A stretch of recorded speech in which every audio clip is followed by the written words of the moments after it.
PRP, or platelet-rich plasma, for hand longevity is a proven regenerative approach to use the patient's own blood to reduce inflammation, thus reducing the pain and stimulate tissue repair. PRP injections are prepared by taking the patient's own blood, running through a centrifuge, concentrating the platelets, and then injecting those activated platelets directly into the end. Indications for PRP and hand longevity are skin rejuvenation, arthritic pain treatment, treatment of inflamed tendon, and carpal tunnel syndrome treatment.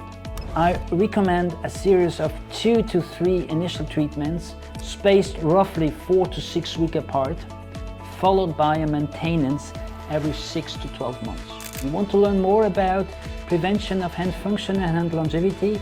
See you on my longevity consultation.